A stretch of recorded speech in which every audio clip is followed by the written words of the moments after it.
Whatever came back with me wasn't my daughter. By Redditor Haley Jade 101. As I said in part 1, whatever is wearing my daughter's skin isn't her. Savannah is bright and cheery.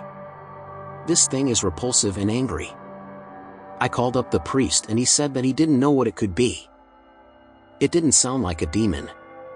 He said that I should try taking it back to the woods, seeing as it didn't want to go back. But, before I do, I want to know for sure what to do. I picked up the small yellow paper Kathy gave me with her number on it.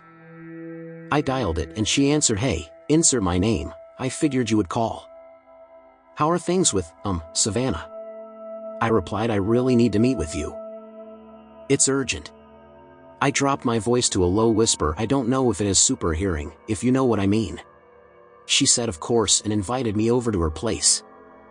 When I arrived she had the most saddest look on her face. She ushered me into her double wide and sat me down on her couch. "I have something important to show you," she said as she pulled out a brown book with frayed edges. "This is the family photo album. Auntie never let anyone touch it because what was on the pages." She flipped through the book and showed me the difference between when Greg was normal and when he wasn't actually Greg. At first Greg seemed normal on the earlier Polaroid pictures, but, as it went on it was like he aged 100 years. His shaggy blonde hair just kept fading away and it looked like all his personality was drained completely from him. I didn't want this to happen to Savannah. "So what are you going to do?" Kathy asked as she closed the photo album. "Honestly, I don't know what to do." I left Kathy's house at around 10:15 a.m. and went home to be with what was left of my daughter. I pulled Savannah out of school since she wasn't doing anything anyway. I'm homeschooling her right now. Just basically letting it do whatever it wants.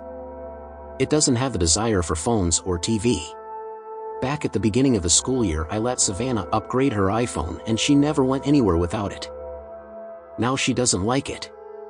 I have to go back to work soon. I'm an RN at our local hospital, but I have been using my sick days. For those wondering, I am a woman. I always thought it would be hard to be a single mother, but now I know that compared to this it was a walk in the park. If you were wondering, yes, my husband did die 2 years ago. He was driving home a little too late and didn't have his glasses or contacts on. He pulled out in front of a large truck and he died upon impact. It's be hard on me, but really tough on Savannah. My husband had 3 children from his previous marriage that are a little older than Savannah.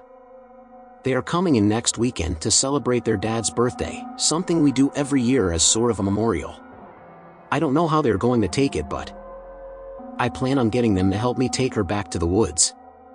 In case you were wondering, so I don't get comments about this, there is Peyton who is 17, Rosetta who is 19 and Mark who is 23.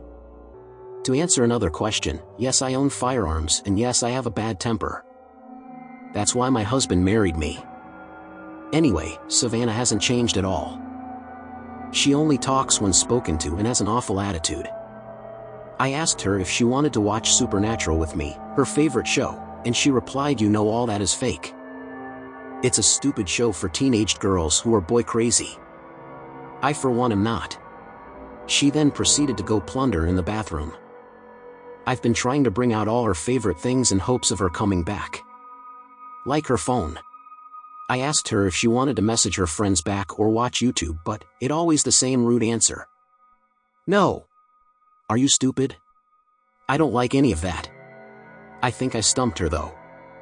I handed her the phone and asked her to turn it on because I forgot how. I didn't really. She looked at me with her eyes filled with fear. I just took it back and told her not to worry about it. Even though it's not really her, I still see the same Savannah. It's like I want to hurt it so bad, but at the same time I can't do it because it looks so much like her. I caught her sniffing water. She pulled a bottle out of the fridge and just sniffed it. I heard about how a fleshgate acts sorta like an animal, thank you to all the people who suggested that and skinwalkers, but fleshgates want to go back to the woods and this thing wants nothing to do with them. She looks so worn out. I have a big feeling that Savannah will never come back, but I want this fleshgate, or whatever the hell it is, out of my house. It destroyed her room. All of those drawings and things she kept from her dad are now soaking wet and in crumbles. I'm so pissed at this thing right now. Okay, I had to stop writing this for about 30 minutes because it tried breaking the floor with a coffee cup, a fucking coffee cup. I thought it was smarter than that. I could tell that it was trying to break through the fake wood floors, which has very thick concrete under it, because it tried grinding forks on it earlier. I had to go in there and clean it up while it just stared at me. It took all my will not to pick up one of those shards of glass and cut her with it. After I went to throw them away, I said, "You're sure being clumsy today." She retorted back, "What's the matter with you?" "I'm not clumsy. It's your flimsy cups." I swear it took all my might not to bash her head over the counter. I just calmly walked away, and now I'm on my phone typing this. I know I have a really bad temper, but it's what you get when you're the youngest and you have 5 brothers and you're the only girl. I can't stand a lot of things, but this tops the cake. I just hope I can make it until next weekend before I lose it and stab that thing. I'll keep you updated and feel free to ask questions.